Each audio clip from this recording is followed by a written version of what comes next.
안녕하십니까.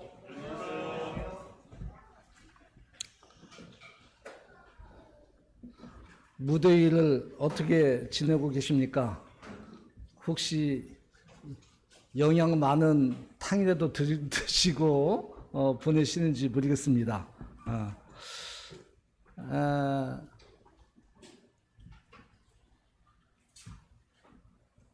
오늘은 자리가 좀 많이 비죠.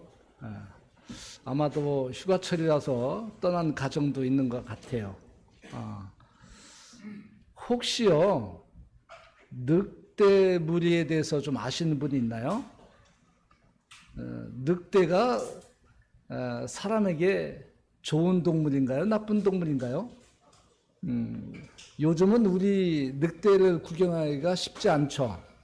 우리 어렸을 때만 해도 늑대가 있다고 하는 이런 이야기를 들으면서 이제 컸는데, 특이하게도 늑대 무리에서는 우두머리가 없대요. 늑대는. 그런데도 무리를 짓고 산다고 합니다. 늑대는 본능적으로요, 자기가 잘 할 수 있는 것을 한대요. 먹이 사냥을 잘하는 늑대, 태어나면서부터 그러한 늑대들은 먹이 사냥만 잘하고요.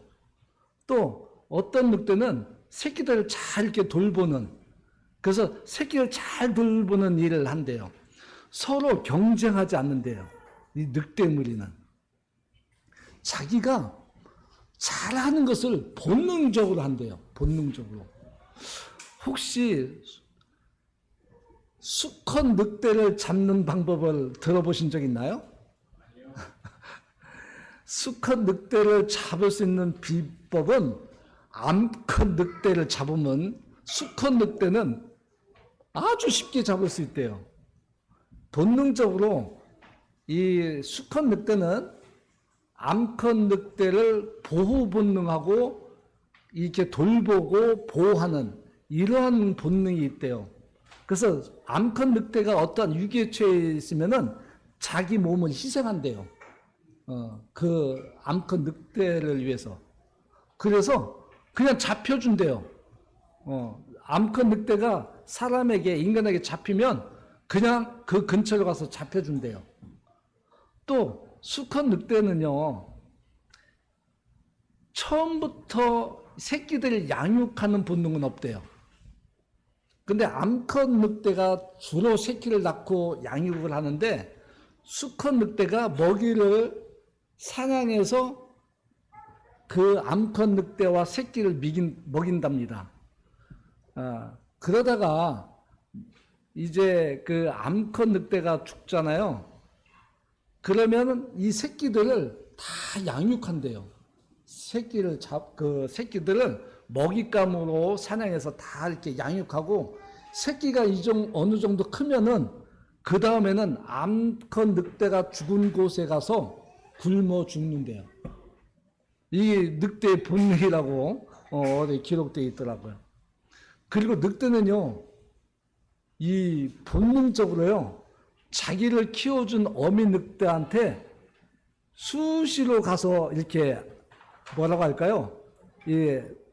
우리 사람으로 말할 것 같으면 안부 인사하는, 문안을 하는 이런 또 그 본능적인 것이 있어서 어미를 자주 찾아본대요. 새끼들이. 참 우리가 본받아야 될 부분들이 아닌가. 이 무더운 여름날 멀리 떨어져 사는 자녀들, 좀 문안 좀 오면 안 되나요? 문안 와서 설빙도 좀 사주고 냉면도 좀 사주고 부모를 이렇게 문안하면 안 될까요?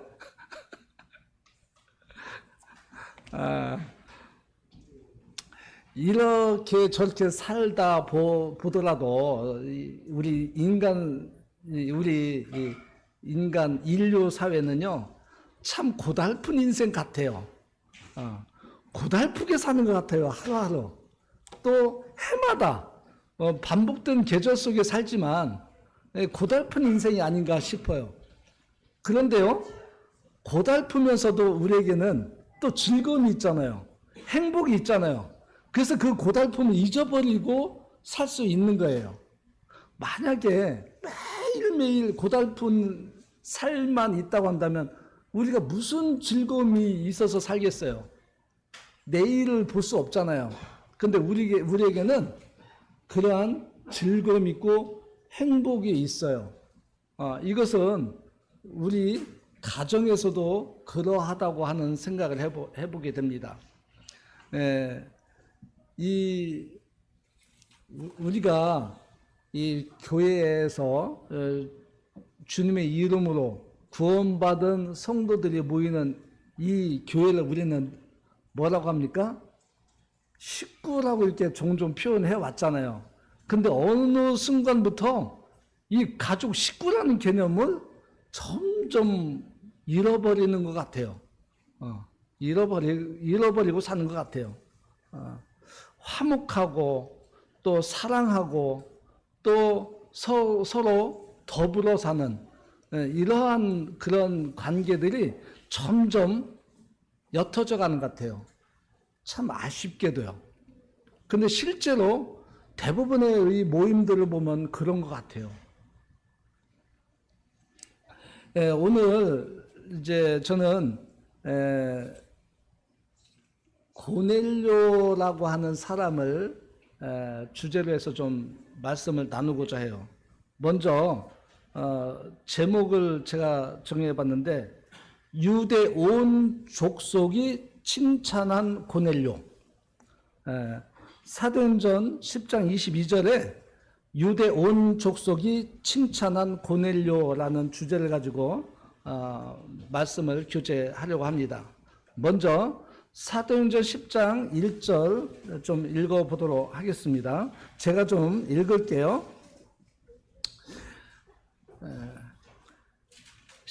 사도행전 10장 1절 가이사랴에 고넬료라 하는 사람이 있으니 이달리아 부대라 하는 군대의 백부장이라.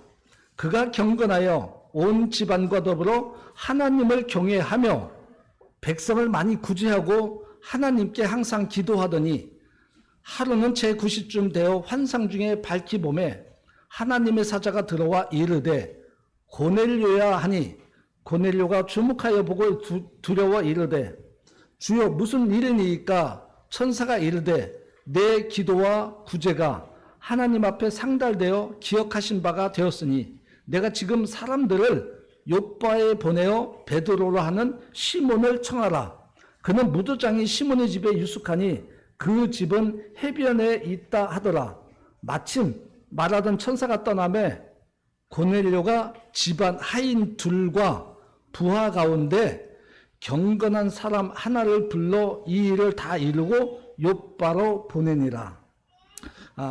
그 9절부터는 좀 생략하고요. 21절을 좀 읽도록 하겠습니다. 21절 베드로가 내려가 그 사람들을 보고 이르되 내가 곧 너희가 찾는 사람인데 너희가 무슨 일로 왔느냐. 22절 그들이 대답하되 백부장 고넬료는 의인이요 하나님을 경외하는 사람이라. 유대 온 족속이 칭찬하더니 그가 거룩한 천사의 지시를 받아 당신을 그 집으로 청하여 말을 들으려 하느니라 한데. 여기까지만 제가 읽고요. 28절을 제가 또 읽어 드릴게요. 이르되 유대인으로서 이방인과 교제하며 가까이 하는 것이 율법인 줄은 너희도 알거니와 하나님께서 내게 지시하사 아무도 속되다 하거나 깨끗하지 않다 하지 말라 하시기로 부름을 사양하지 아니하고 왔노라. 묻노니 무슨 일로 나를 불렀느냐. 유대인들이요 이방인들하고 상종하는 것은 위법하다고 하는 거예요. 이만큼 유대인들이 이방인들하고 구분된 삶을 사는 이유가 하나님 말씀이기 그러하기 때문에 그렇게 살았던 거예요. 그런데 이때는 로마의 그 지배를 받고 있는 시대였잖아요.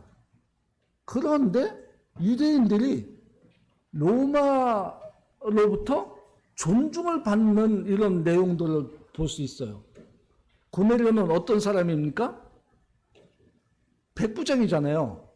이탈리아 부대, 로마의 가이사랴는 이 로마의 그 수도 지역을 말하거든요. 로마의 수도 지역인데, 이탈리아 부대라고 하면은 우리나라로 말할 것 같으면 아마도 수도방위 사령부 정도가 될 것 같아요. 거기에서 백부장이라고 하면은 대위 정도, 중대장 정도 될 것 같아요. 요즘 중대장은 대위가 하는 데도 있고 소령이 하는 데도 있는데, 아마도 여기는 중요한 부대, 아주 특별한 부대이기 때문에 소령급이 할 수 있지 않을까, 이런 생각이 좀 들어요. 우리 인생이 이렇게 살든 저렇게 살든 참 고달픈 인생인데, 이스라엘 백성들을 살펴보면은 참 고달프게 산 백성들이에요. 고달프게 산 민족들이에요. 그 이스라엘 민족을 더듬어 보면은, 그들은 흉년을 피해서 애굽으로 들어가잖아요. 흉년을 피해서 이미 요셉을 그렇게 인도하셨던 하나님께서 흉년을 피해서 살아남기 위해 애굽으로 하나님이 인도하시잖아요. 그런데 거기에서 얼마 지나지 않아서 그들은 노예 생활로 전락을 하는 모습을 봅니다. 노예 생활, 성경에서도 노예 생활로 이렇게 언급하고 있는데, 노예하면 우리는 얼마나 고달픈 삶을 사는지 우리는 좀 알잖아요. 알잖아요. 노예 생활이 어떻게 고달프다는 거. 그런데도요, 그들은 노예 생활을 하면서도 잘 살았던 것 같아요. 특별히 먹는 거에 부족함이 없이 잘 먹고 살았던 것 같아요. 그들에게 어떠한 제재가 있었는지 구체적으로 이렇게 없지만 그들은 늘 고달팠다고 그래요. 그 노동이 아주 고달프게 되었던 것은 모세가 나타나면서부터죠. 모세가 이제 출애굽하기 위해서 하나님의 인도하심 받아서 모세가 나타나면서 아주 극도로 이제 가혹한 그러한 고달픈 삶이 시작되었죠. 이렇게 고달플 때 그들에게 위로가 됐었던 것과 또 그들이 그래도 버틸 수 있었던 것은 음식으로 인해서 그랬었던 것 같아요. 음식? 갑자기 웬 음식으로 그들이 고달픈 삶을 이겨낼 수 있었을까? 이런 생각이 좀 드시죠? 그들이 오랜 세월 동안 그런 고달픈 삶을 살다가 하나님께 부르짖죠. 이제 우리 해방시켜 달라고. 그래서 이제 출애굽을 합니다. 출애굽해서 광야에 들어간 이 이스라엘 백성들은 참 안타깝게도 바로 가나안 약속의 땅으로 들어가는 것이 아니고 40년 동안 배회를 하죠. 광야에서. 그들은 뭐라고 합니까? 애굽을 그리워해요. 만나에 이제 그들이 실증을 느낍니다. 하나님께서 주신 만나와 메추라기 이 고기를 실증을 느껴요. 그러면서 애굽에서 먹던 그 고기 생각이 나요. 그러면서 돌아가고자 하는 이런 언급된 말씀들이 기록되어 있잖아요. 이렇게 이스라엘 백성들은 참 고달픈 삶을 광야에서 지내게 됩니다. 그런데요, 이 창세기 12장에서 보면은 그들에게 소망이 있었다고 하는 것을 우리는 기억해야 될 것 같아요. 그들이 아무리 고달픈 삶을 살았던지 간에 그들이 하루하루 버틸 수 있었던 것은 소망이 있었기 때문에요. 희망이 있었기 때문에 그 고달픈 삶을 이겨낼 수 있었던 거예요. 혹시 우리들 중에 소망이 있습니까? 어떤 소망을 갖고들 계시죠? 우리나라가 정말 어려웠을 때, 70년, 제가 이제 62년생인데, 제가 태어났을 때만 해도 보릿고개는 이제 점점 없어져 가는 그런 시기였었던 것 같아요. 왜냐면 제가 어려서 사실은 봄에 이제 많은 식량이 이제 떨어진 것은 어렴풋이 기억이 나지만 시골에 살면 그렇게 배고르면서 살았던 세대는 아니었던 것 같아요, 저는. 우리보다 훨씬 나이 많으신 세대분들은 배를 고르면서 이렇게 사셨다고 하는 이야기를 많이 듣지만 저희 세대만 해도 이제 배고리를 거의 안 하는 이런 시대가 됐던 것 같아요. 그때는요, 빨리 돈 벌어야지, 빨리 잘 사는 그런 삶을 이렇게 소망하고 꿈꾸면서 살았어요. 그래서 그때 새마을운동 하면서 뭐라고 했어요? 잘 살아보세요 하는 이 노래 얼마나 불렀나요? 학교에서도 이 노래를 돌림 노래로 배우면서 제가 불렀던 기억이 나요. 네 팀으로 나눠서 막 돌림 노래를 부르면서 그때 그 음악 선생님이 얼마나 열창하면서 아주 열정적으로 가르쳐 줬는지 그것이 기억나요. 잘 살아보세요.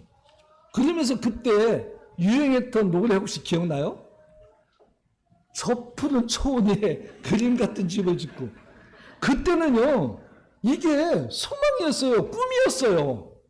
이 꿈들이 저희 어렸을 때는 정말 꿈을 꾸면서 살았어요. 그래서 정말 지금 생각해보면 어려웠거든요. 삶이 힘들었거든요. 일을 새벽부터 밤늦게까지 하면서도 이겨낼 수 있었던 것은 우리도 언젠가는 잘 살아볼 수 있다. 언젠가는 우리도 저 푸른 초원에 그림 같은 집을 짓고 누구와 살아요? 님과 함께, 가족과 함께. 이 꿈, 소망 때문에 그 어려운 시절을 이겨냈던 것 같아요. 이스라엘 백성들도 그 꿈, 소망이 있었던 거예요. 창세기 12장 말씀에 보면은 오늘도 그 감사할 때 갈 바를 알지 못했던 아브라함 이야기가 있었죠. 네. 갈 바를 알지 못하고 유리하던 아브라함을 부르시고 약속하셨던 것이 있어요. 너희 족속으로 큰 민족을 이루게 될 것이라고 하는 하나님의 약속이에요. 이스라엘 백성들은 이 약속 잊지 않고 살았어요. 이스라엘 백성들은 이 약속을 마음속 깊이 간직하면서 살아왔다고 하는 거예요. 그래서 이 소망 때문에 그들은 그 어떠한 고달픈 인생도 삶도 이겨내면서 살아왔다고 하는 사실입니다. 그래서 여기에는요, 너희 족속으로 큰 민족을 이루겠다고 하는 그거 하나가 있고요. 더 큰 하나님 약속이 있어요. 아브라함으로 말미암아 땅의 모든 족속이 복을 얻을 것이라고 하는 약속이에요. 아브라함의 자손으로 인해서 땅에 있는 모든 족속이 복을 얻을 것이라고 하는 거예요. 이게 뭐예요? 결국에는 복음이에요.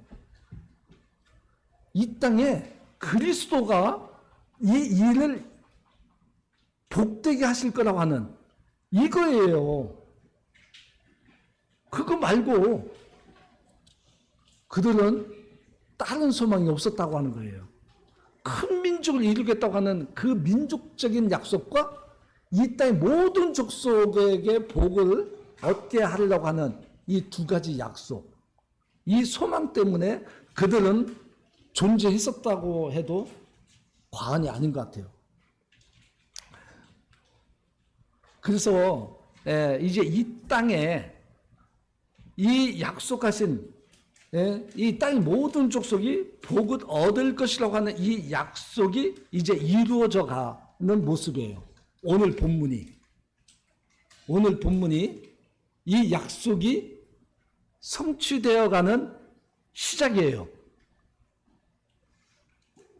그 이전까지는 하나님께서 선택하신 이스라엘 중심으로 역사하셨어요. 이 땅에서. 그런데 이제 이스라엘에 대한 하나님의 약속이 잘 지켜지지 않았잖아요. 이스라엘 백성들이 자꾸 우상을 섬기고 하나님을 배반하고 하나님을 떠나고 이러다 보니까 이제 하나님이 이스라엘 중심적인 그 약속을 잠시 제껴놔요.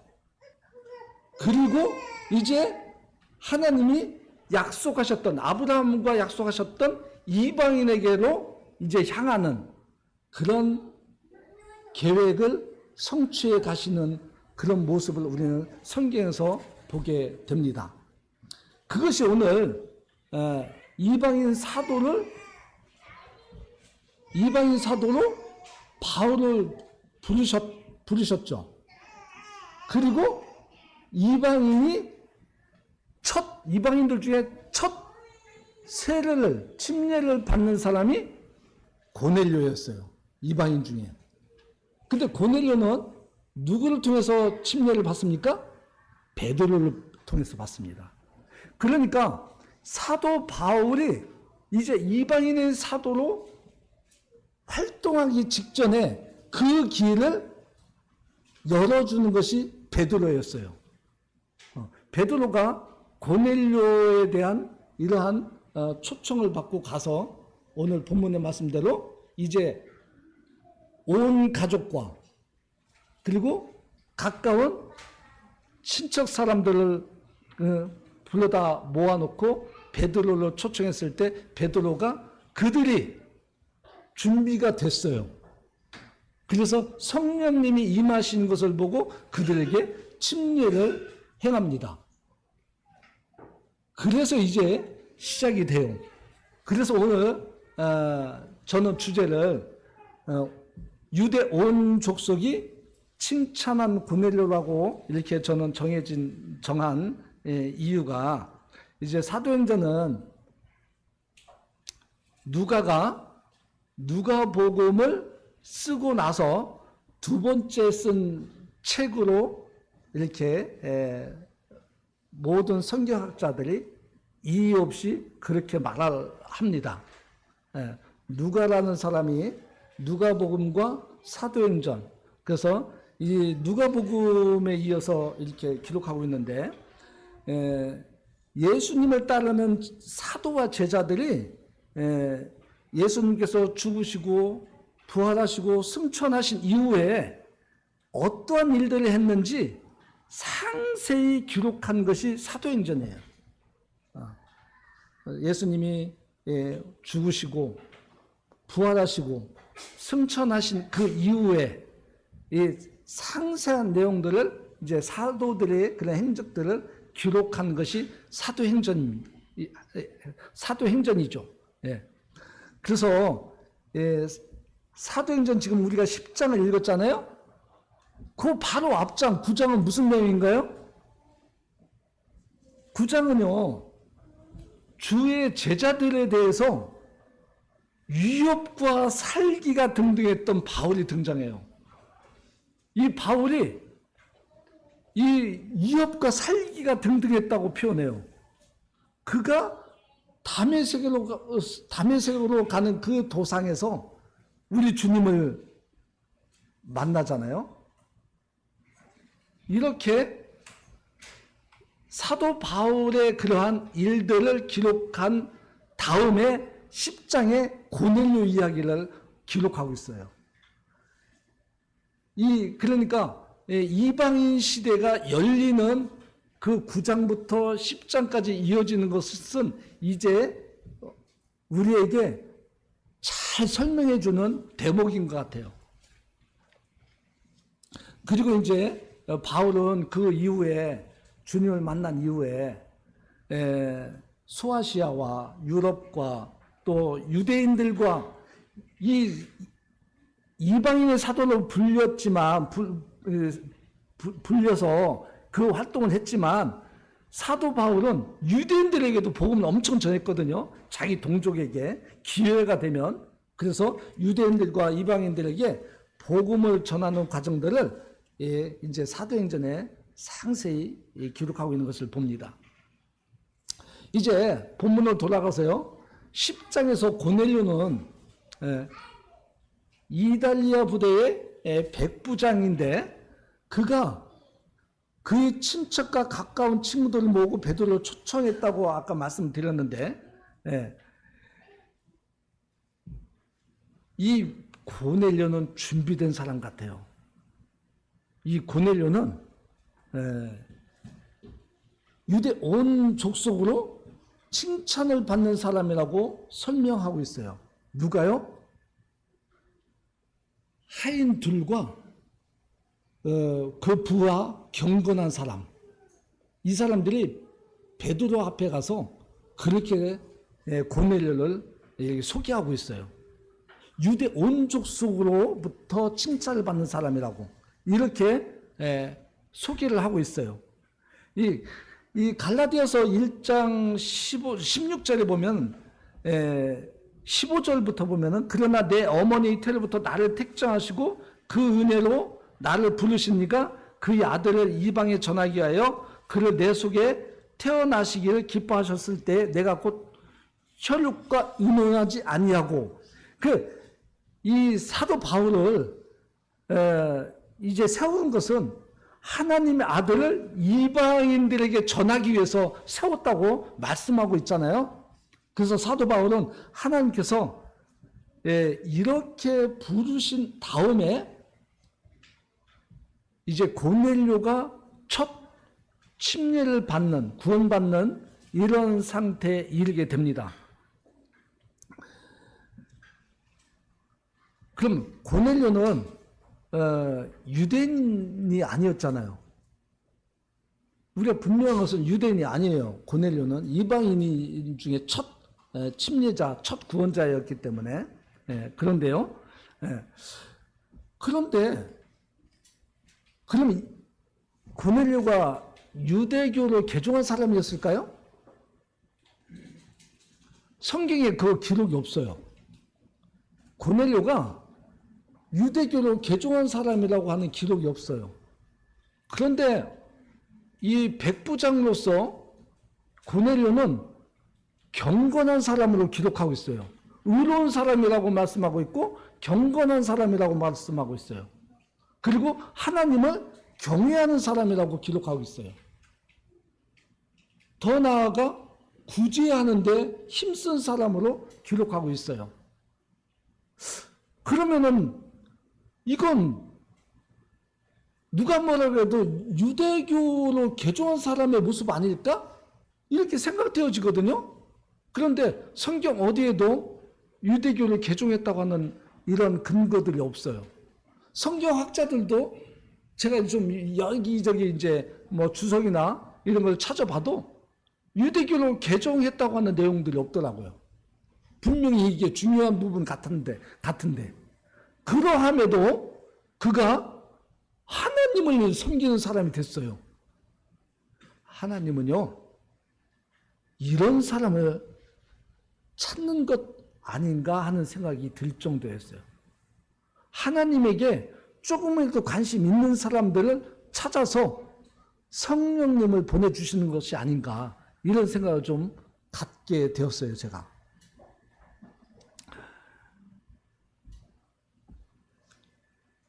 혹시 신분을 바꿨을까요?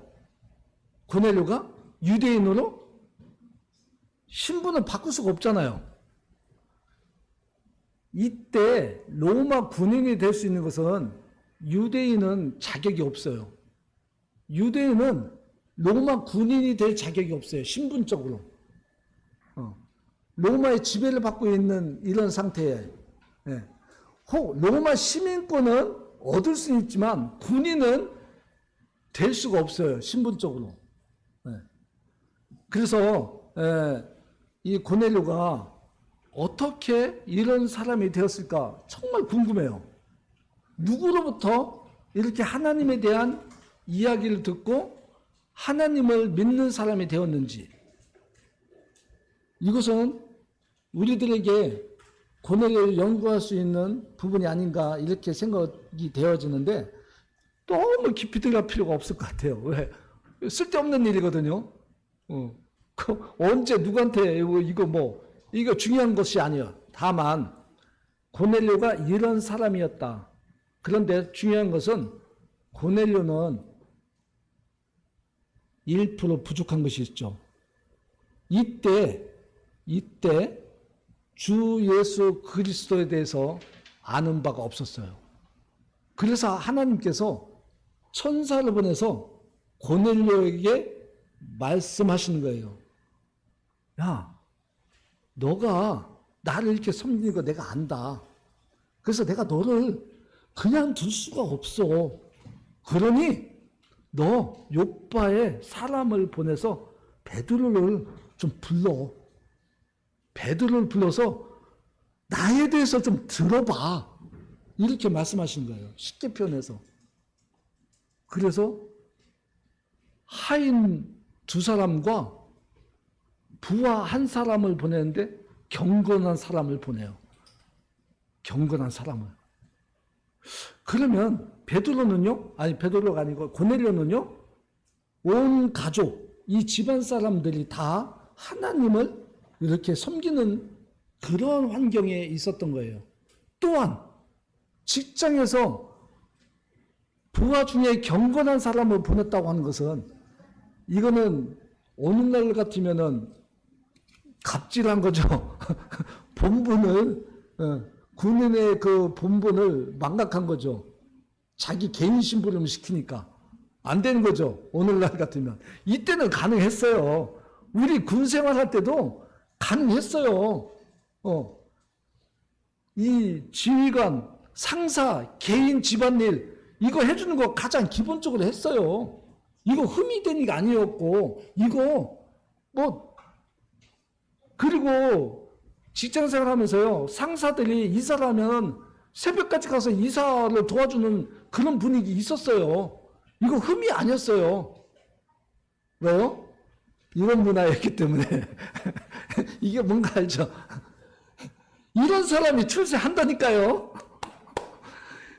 경건한 사람들은 출세 못해요.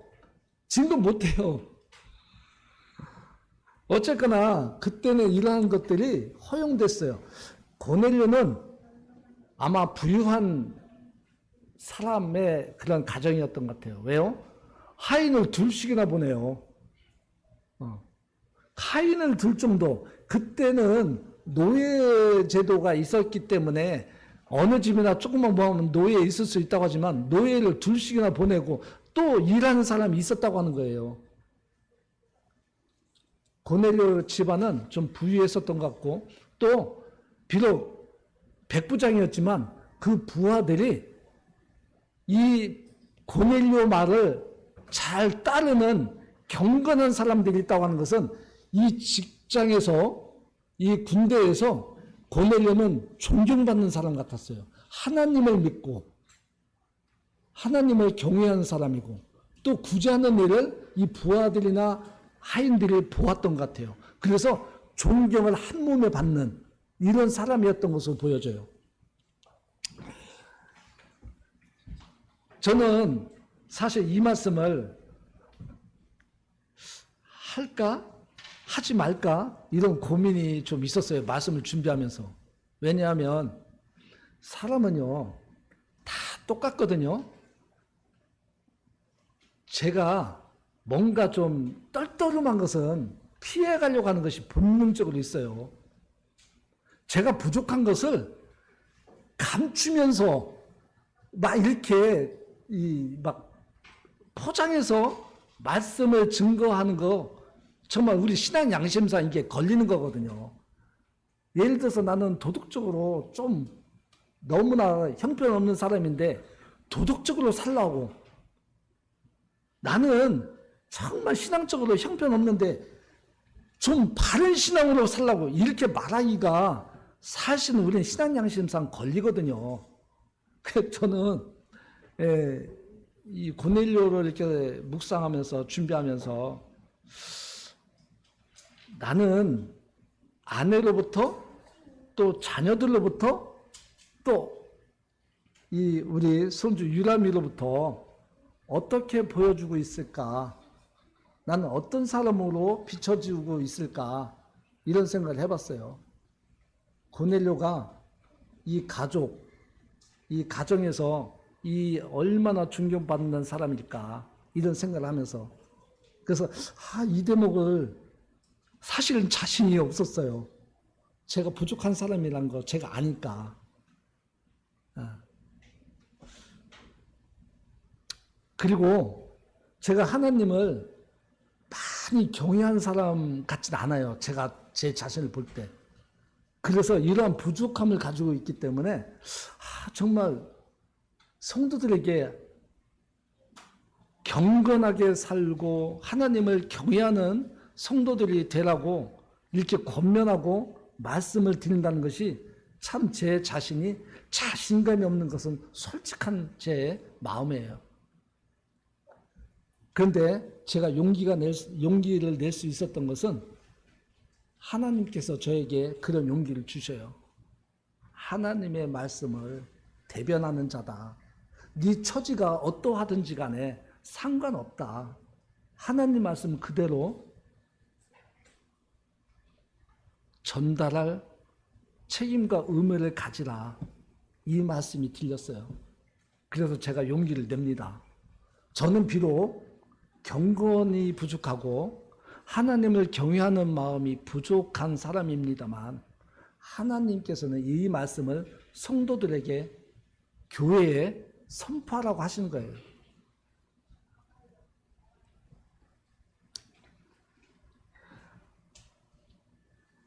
그러면은 한번 생각해 볼게요. 우리는 가정에서 어떠한 위치에 있습니까? 가정에서 정말 경건한 사람입니까? 하나님을 경외하는 사람입니까?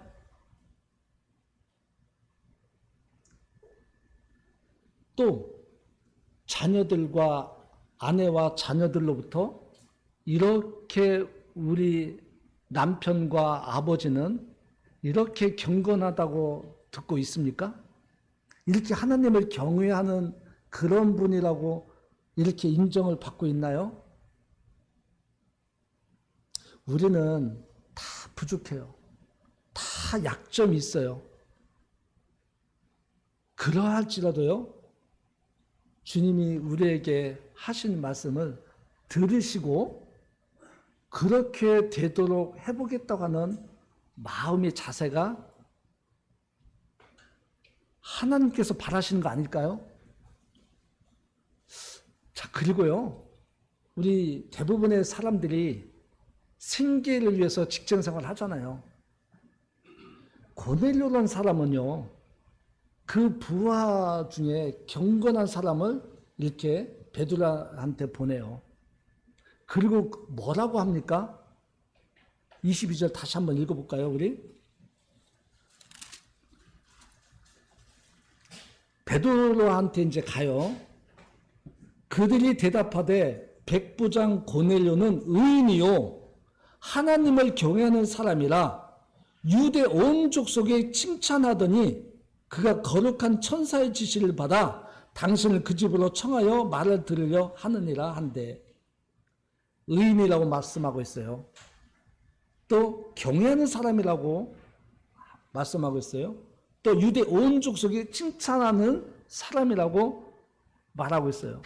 자, 이제 가정적인 이야기는 아까 했고요. 직장에서 우리는 어떠한 사람인가 살펴보기를 바랍니다. 직장에서. 고넬료는 직장에서 경건한 부하가 있었다고 하는 거예요. 그리고 그 경건한 부하가 우리 백부장 고넬료에 대해서 22절에서 이렇게 말씀하고 있어요. 이렇게 설명하고 있어요. 베드로 앞에서. 나는 직장 동료들이 그렇게 표현해 주는 사람이 될까요? 직장에서 나를 이렇게 인정해 주는 그리스도인인가요? 이렇게 질문하고 싶습니다.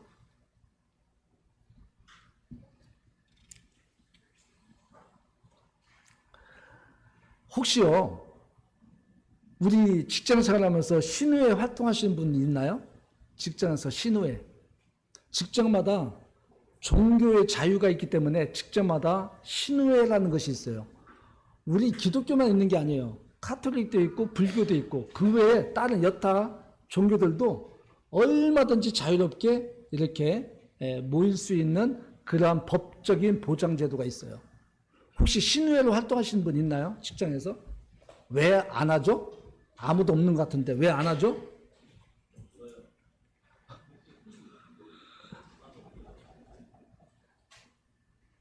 혹시요, 직장에서 어떤 교회 다니냐고 질문 받아보신 적 있나요? 무슨 교회 다니냐고 질문 받아보신 적 있어요? 그런 것도 없어요? 안 물어봐요? 왜냐하면 직장에서는요, 이상한 교회 다니는 사람들 경계합니다. 그들이 하나님을 믿고 안 믿고 떠나서요, 이상한 교회 다니는 사람들을 경계해요. 그렇기 때문에 안 믿는 사람들도 물어요.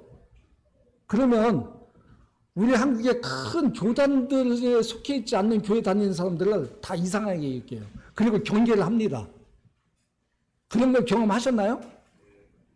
그럼 어떻게 이겨냈나요?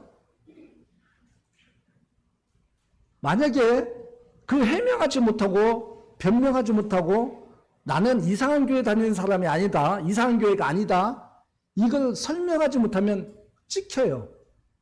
평생 그렇게 저 사람은 이상한 교회 다닌다, 이렇게 찍히게 됩니다. 그러면 복음 자체가 주님 이야기를 한마디도 꺼낼 수가 없어요.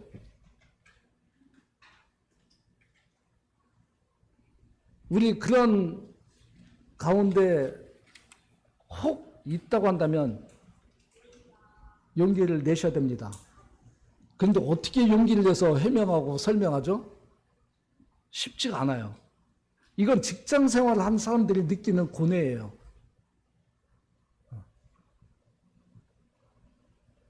저는 두 번의 큰 경험이 있어요. 제가 대학을 졸업하고 이제 부산에 선원 선교회가 있어요. 선원 선교회는 뭐냐면은 배를 타는 사람들에게 복음을 전하는 이러한 선교 센터거든요. 그래서 거기에 다락방이라고 하는 이런 것들을 운영했는데 거기에서 머무르면서 배를 탈 수 있는 기회가 오기까지 봉사해요. 여러 가지 문서 이런 것들을. 혹시 선언선교에서 그런 것에 대해서 들어보신 분 있어요? 부산에 가면 지금도 여전히 있어요. 우리 이제 대학 CCC 멤버를 통해서 제가 주님을 영접하게 되는 계기가 있었는데, 그래서 저도 거기 가서 몇 달간 이렇게 머무르면서 지낸 적이 있어요. 근데 어느 날 이 다락방이라서 무슨 이런 옥상 다락방이 아니고 아파트를 이렇게 큰 아파트를 이렇게 얻어서 거기서 유숙하는 거였어요. 이렇게 저녁에 이렇게 모이면 여러 가지 이제 교제를 나눠요. 그래서 거기서 교회를 소개하는 시간들이 있었어요. 그런데 우리 교회를 어떻게 소개합니까? 다른 사람들은 장로교 어디 이렇게 딱 하면은 두세 마디면 10초면 끝나요. 길어봤자 뭐 30초면 끝나요.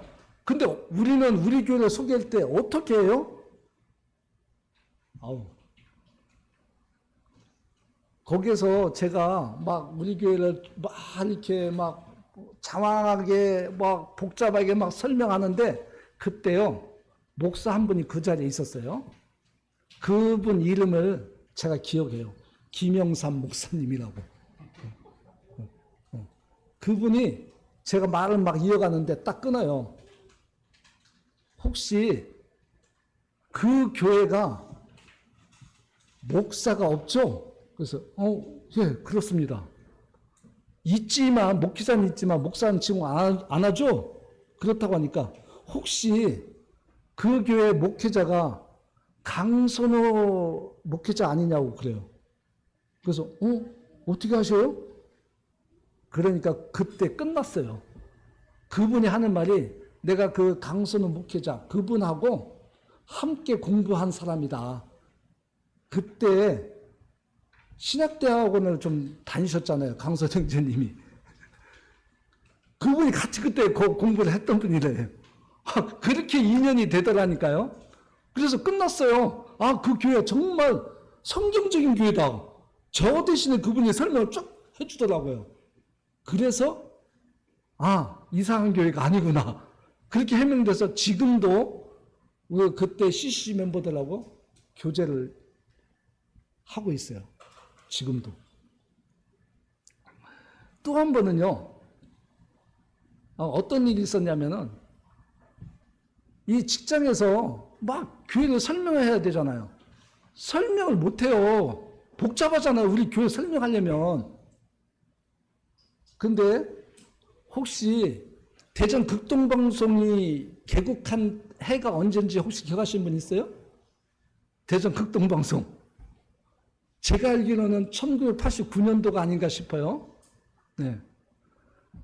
대전 극동방송이 개국할 때 우리 대전 내동교회가 그 참여했던 거 혹시 아세요?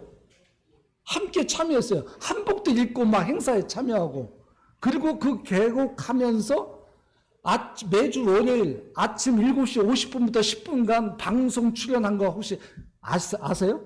대전 내동교회가?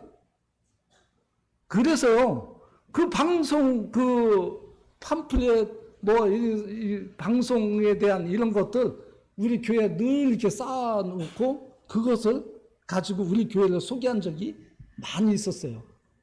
그래서 대전 지역에서는요, 극동방송 개국할 때 우리 교회가 참여했고 지금도 방송을 하고 있다. 방송 출연하고 있다. 이것을 끝나요, 그냥. 어느 그 이상한 교회가 극동방송에 출연할 수 있고 개국에 참여할 수 있습니까? 이렇게 해서 우리는 이상한 교회 설명 한마디면 끝났어요. 그렇게 우리 대전 지역에서는 우리 교회가 이상한 교회에서 벗어날 수 있었던 거예요. 또 우리 대전 내동교회로 이름이 바뀌어진 이런 사연 혹시 아시나요? 저 도마동에서 시작된 이 교회가 이쪽으로 이사 올 때 마침 그 도마동에 있을 때도 그때는 대전교회라고 했어요. 이 대전에 대전교회라는 교회가 있어요. 우리 우리 교회 말고 이상한 이렇게 시작하는 거기를 항상 혼돈돼 갖고 항상 오해를 받는 거예요. 종종. 그래서 마침 이쪽으로 올 때 성도들에게 공문을 했죠. 우리 어떻게 이름을 바꿀까? 서대전교회, 서부교회, 내동교회 이렇게 했는데 우리가 내동에 있으니 내동교회로 합시다 하는 의견들이 많았어요. 그래서 대전 내동교회가 된 거예요. 그런 교회와 구분하기 위해서. 이만큼 우리는 이러한 역사를 가지고 있어요. 우리 교회가 그렇게 대전 지역에서는 아주 조금이라도 우리 브레드린이라고 하는 이런 교회에 대해서 아는 사람들은요 오해가 없어요. 그리고 설명하는데 어려움이 없었던 거예요. 우리 이 교회가. 그래서 저는 직장생활 아주 편하게 한 적이 있어요. 또 하나 예화를 드리면요. 제가 그렇게 설명하고 직장에서 신유 활동으로 정상적으로 할 수 있었던 것인데 어느 날은요. 신우회에 이상한 사람이 참석을 했어요. 저기 진산에 제이로 시작하는 거기에 속해 있는 사람이 참여를 해요. 참석을 해요. 그래서 제가 끝나고 그때 이제 직장 신우에는요 위촉된 목사들이 있어요. 목사들이 있어요. 그리고 목사하고 몇몇 분들하고 마지막에 남아서 저 사람을 계속 참석하도록 허용할 것입니까? 제가 그랬어요. 그러니까 아무 말들도 안 해요. 그 목사라는 분도 그렇고. 분별을 일으키도 없어요. 제가 그랬어요. 만약에 우리 신우회가 저 사람 계속 참석을 허용할 것 같으면 나는 이 신우회 중단하겠습니다. 참석 안 하겠습니다. 그 이상한 그런 것에 속해 있는 사람이 여기에 참여하는 것은 이것은 저는 인정할 수 없습니다. 결정하십시오. 그러면서 제가 나왔어요. 결정하시라고 하고 나왔어요. 그 다음 신우에 그 사람 안 나오기로 했대요. 우리는요, 바른 신앙, 성경의 바른 진리, 성경에서 말씀하고 있는 이런 교회를 추구하는 거예요. 우리가 어떠한 교회에 그러한 이름을 불려지든지 간에 우리는 성경에서 말하는, 성경에서 우리에게 보여주는 이것을 우리는 추구하는 거예요. 그리고 직장에서요, 정말 우리는 떳떳해야 돼요. 그랬을 때 혹시 기회가 되면은 예수님에 대해서 한마디라도 할 수 있다고 하는 거예요. 우리를 이상한 교회로 여기는 사람들 앞에 무슨 예수님 이야기를 할 수 있어요? 못해요. 저는 32년 다들 어렵다고 하는 경찰 생활하면서 저는 그렇게 지내왔는데 제가 자랑이 아니에요. 가장 기본적인 기본이라고 저는 생각이 되어지는 거예요. 직장에서 나는 정상적인 성경에서 말하는 그리스도인이라고 하는 이런 것으로 각인되지 않으면 우리는 그 직장에서 망한 신앙생활을 하는 거예요. 신앙생활을 망추는 거예요. 군대에서 배를 타면서 또 이런 직장생활하면서 저는 그렇게 해왔다는 것을 단정으로 말씀드리는 거예요. 우리는 직장 동료들부터 칭찬을 받아야 됩니다. 오히려 비난받을 수 있는 그런 환경에서조차 우리는 그리스도인이라고 하는 정말 경건한 사람이라고 하는 하나님을 경외하는 사람이라고 하는 칭찬을 받아야 됩니다. 그랬을 때 우리가 예수님이란 단 한 단어라도 우리는 말할 수 있는 거예요. 그 씨가 결실을 맺어주고 안 맺어주고는 우리는 염려하지 마십시오. 씨를 뿌리더라도 결국에는 그 결실하고 여부는 우리 하나님께서 또 알아서 하실 거예요. 직장에서 우리는 덕성, 그리스도인이라고 하는 이런 사람으로서 칭찬 듣는 사람이 되어야 할 것입니다. 오늘 말씀 여기까지 하겠습니다. 감사합니다.